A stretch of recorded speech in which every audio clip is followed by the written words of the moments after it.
Olá, galera, tudo bem? Hoje nós vamos estudar sobre os gráficos e, primeiramente, sobre o gráfico de colunas e de barras. Mas antes disso, nós vamos ver quais os tipos de gráficos que tem.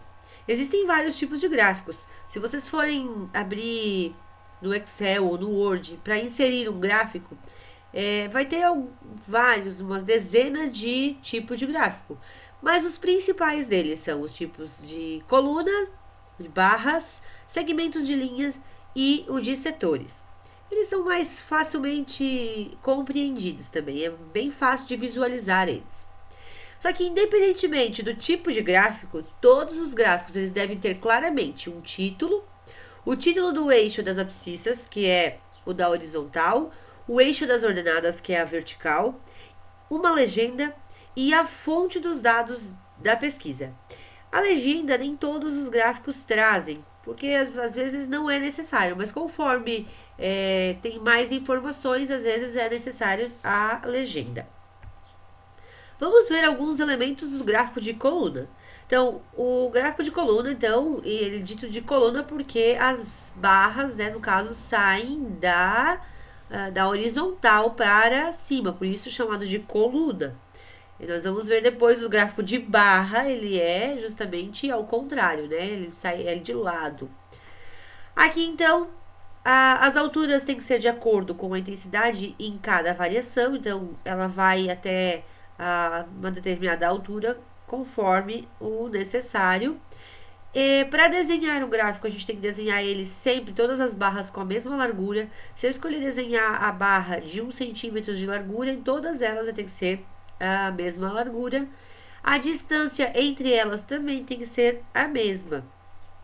Se eu escolher 1 centímetro de distância, cada uma vai ter que ficar, então, sempre a 1 centímetro de distância.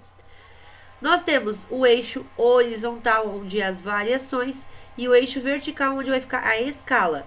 Essas variações são o quê? Por exemplo, anos, turmas, né? Vamos supor, conforme o que a gente está querendo demonstrar no gráfico. O eixo vertical, que é a escala, é o que? É os números, né? A quantidade que tem aqui. Essa escala ela tem que ser sempre no mesmo intervalo de tempo também. O mesmo intervalo numérico, né? Então, no caso, se eu escolher de 10 em 10, né? Sempre 10, 20, 30, 40, 50. Se eu escolher de 1000 em 1000, tá? Sempre na mesma escala, né? E a origem está aqui, da onde parte o nosso gráfico. Tem uma animação que nós vamos ver um pouquinho mais detalhado como é que funciona o gráfico, então. Aqui nós temos a evolução da densidade demográfica, que é o título. A origem está circulado ali embaixo. Esse eixo horizontal, que nesse caso é os anos, que houve o censo.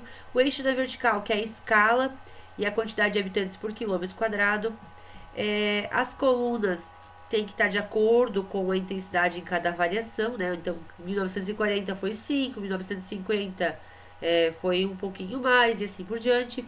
Elas têm que ter a mesma largura, a mesma distância. E aqui embaixo, observem também que tem a fonte do gráfico. Vamos ao gráfico de barras agora. Qual é a diferença, né? É justamente como se fosse um gráfico de colunas que está deitado, né? Os dois servem para os mesmos tipos de apresentação. Aqui nesse especificamente nós temos uma comparação, tá? Aqui, né, nesse gráfico a gente vai ver que tem o título. O título ele é a principal informação do gráfico, né? A taxa de mortalidade específica por gênero e faixa etária. Ó, as barras aqui, então, né? Elas têm que ter o mesmo tamanho, a mesma largura, a mesma distância entre elas. Aqui no eixo horizontal, a gente vai ter a escala, ao contrário do de colunas. E no eixo vertical, a gente vai ter a variação, que nesse caso aqui, as faixas etárias de 0 a 60 anos. Então, foi separado as faixas etárias de 0 a 9, 10 a 14, 15 a 19. E aqui a gente pode ver que tem o título do eixo, ó. Faixa etária em anos. Esse é o título do eixo. Aqui embaixo nós temos o outro título do eixo. Número de óbitos por 100 mil habitantes. E aí nós temos uma legenda que está mostrando que o que está em rosa são as mulheres e o que está em azul são os homens. Aqui embaixo ainda também aparece a fonte. Vamos a um exemplo. Vocês gostam de assistir filmes? Todos os anos são produzidos e lançados diversos filmes brasileiros. Então, o gráfico de colunas ele mostra sobre isso. O título do gráfico é Filmes Brasileiros Lançados de 2012 a 2016, que indica a principal informação do gráfico. Aqui embaixo nós temos nesse eixo aqui, então indica a quantidade de filmes lançados. E observem que isso aqui está escrito, ó, quantidade de filmes. 0, 20, 40, né? Como eu falei, é o mesmo intervalo de números aqui, né? Aqui então, esse eixo aqui de baixo indica o ano do lançamento dos filmes brasileiros. Observem que tem essa oscilação aqui embaixo, ó, que não é uma linha reta. Por quê? Muitas vezes quer dizer que assim, ó, teve lançamentos antes, mas não está apresentado aqui. O intervalo de tempo anterior não foi apresentado. Essa coluna aqui, especificamente, indica que foram lançados o quê? 142 filmes em 2016. E a gente tem que olhar para o gráfico e identificar essas informações.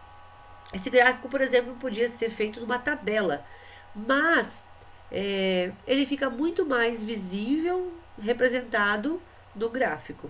Dá de ver bem como o menor ano foi 2012, né? O ano que mais lançou foi 2016. E teve uma oscilação entre os anos. Aqui embaixo nós temos então a fonte que indica de onde foram obtidos esses dados. Né? A fonte foi a Ancine, a Agência Nacional de Cinema, né? Aqui então, esse gráfico possui duas variáveis, que é quantidade de filmes e ano. Podemos comparar visualmente a quantidade de filmes brasileiros lançados a cada ano, de 2012 a 2016, observando então as alturas das colunas. Variáveis, lá na tabela teve bastante dificuldade no que entender o que é variáveis. Variáveis é o que vai modificando aqui, ó, aqui é ano e quantidade de filmes. Em cada tabela tem uma informação diferente e as variáveis são diferentes. Vamos a algumas perguntas referentes a esse gráfico. Primeira pergunta, qual é a informação que esse gráfico apresenta? Lembram que eu falei que o título é a principal informação? Então, a principal informação é o título, a quantidade de filmes brasileiros lançados de 2012 a 2016. A segunda pergunta, em qual ano foi lançada a maior quantidade de filmes brasileiros e a menor quantidade? A maior e a menor eu até circulei e falei antes, né? A maior 2016 e a menor 2012. A 13, então, de 2012 a 2016. Quantos filmes brasileiros foram lançados? Para isso, a gente tem que somar todos os anos que são apresentados no gráfico. E aí, no caso, os valores que é a cada ano. 83, 129, 114, 133 e 142 filmes nos 5 anos que estão apresentados ali no gráfico. Aonde dá 601 filmes. Temos aí a referência de onde tirei as informações para estar falando para vocês. Por hoje é isso. Espero que tenham entendido. Até mais!